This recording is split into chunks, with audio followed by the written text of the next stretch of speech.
பெங்களூர்ல 22,000 பேர் உள்ள ஒரு சபை. அந்த சபையில ஒரு சகோதரி ஆண்டவர் சொன்ன முன்னாடி கூப்பிட்டு, உன்னுடைய யூட்ரஸை கர்த்தர் தொட போறார், உனக்கு ஆண்டவர் ஒரு ஆண் பிள்ளையை தருவார் என்று. ஆனால் என்ன நடந்தது? சுற்றி இருந்த எல்லாரும் ஆச்சரியத்தோட பார்த்தார்கள். என்னவென்றால் 3 மாசத்துக்கு முன்னாடி தான் அவளுடைய யூட்ரஸில் கேன்சர் கட்டி இருக்கிறது என்று சொல்லி அவளுடைய கர்ப்பபாத்திரத்தை ஆபரேஷன் பண்ணி எடுத்துட்டாங்க. சுற்றி இருந்தவர்கள் எல்லாம் கேள்விகள் கேட்க தொடங்கின. ஆனால் அந்த சகோதரி விசுவாசத்தோட ஆமென் சொன்னாள். ஆமென் சொன்னால் அப்படியே நடக்கும். ஆமென் சொல்றாங்களா? ஆமென் சொல்றாங்களா? அது நடக்கும். அல்லையா?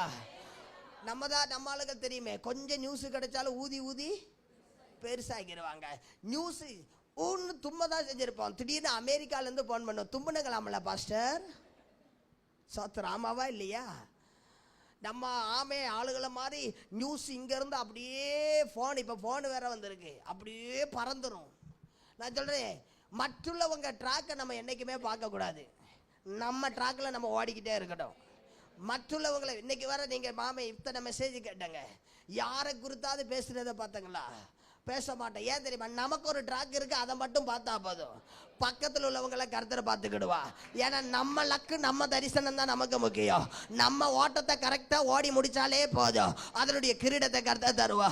அவங்களுக்கும் அது ஆண்டவருக்கு உள்ளதப்பா, அதை அவங்களும் ஆண்டவரும் தீர்த்துக்கிடுவாங்க. நம்ம அவங்களுக்காக ஜெபித்தா மட்டும் போதும்.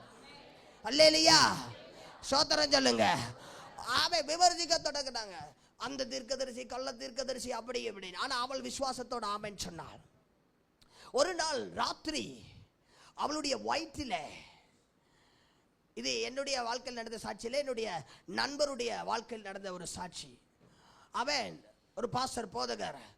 அவர் மிக மன உடைஞ்சு போனார். ஆனா ஆண்டவர் சொன்னதை தானே சொல்லிட்டு அவர் வந்துட்டார்.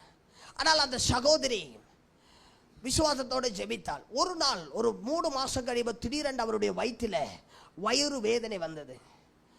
திடீர்னு ஹாஸ்பிட்டலுக்கு கொண்டு போனார்கள். எந்த ஹாஸ்பிட்டலில் ஆப்ரேஷன் பண்ணி எடுத்தார்களோ அதே ஹாஸ்பிட்டலுக்கு கொண்டு போகிறார்கள். அங்கே போகும் பொழுது எந்த டாக்டர் அவளுக்கு டியூட்டியில் இருந்து ஆப்ரேஷன் பண்ணினாரோ அதே டாக்டர் டியூட்டியில் இருக்கிறார். உள்ளே ஏறினோடனே வயிறு வலிஞ்சனோடனே டாக்டர் பயந்துட்டார், ஆப்ரேஷன் எதையும் மாற்றி பண்ணிட்டோமோன்னு. உடனே அவர் சொல்லுற போய் ஸ்கேன் பண்ணு அப்படின்னு ஸ்கேன் பண்ணினார்.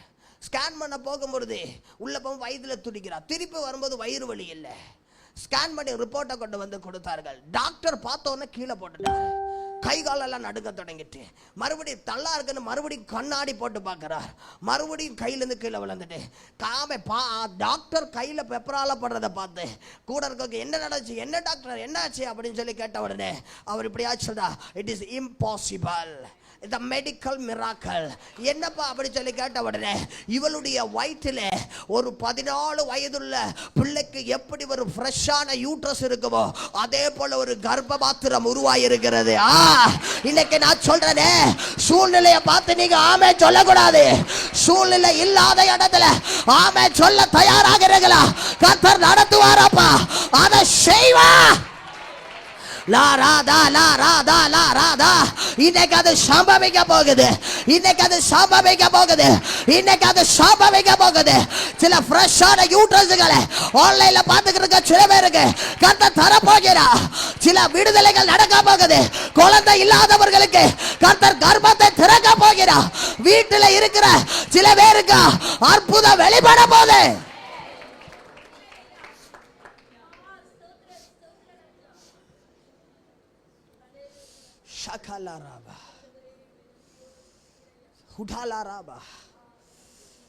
எந்த டேட் சொன்னாரோ அதே டேட்டில் அதே மாசத்துல ஒரு ஆண் பிள்ளையை அதே 22,000 பேர் முன்னாடி பிரதிஷ்டை பண்ண. சோதரா சோதரா, விசுவசிக்கிறீங்களா? விசுவசிக்கிறீங்களா? அது உங்க வாழ்க்கையில் நடக்க போகுது. ஆமென் சொல்ல.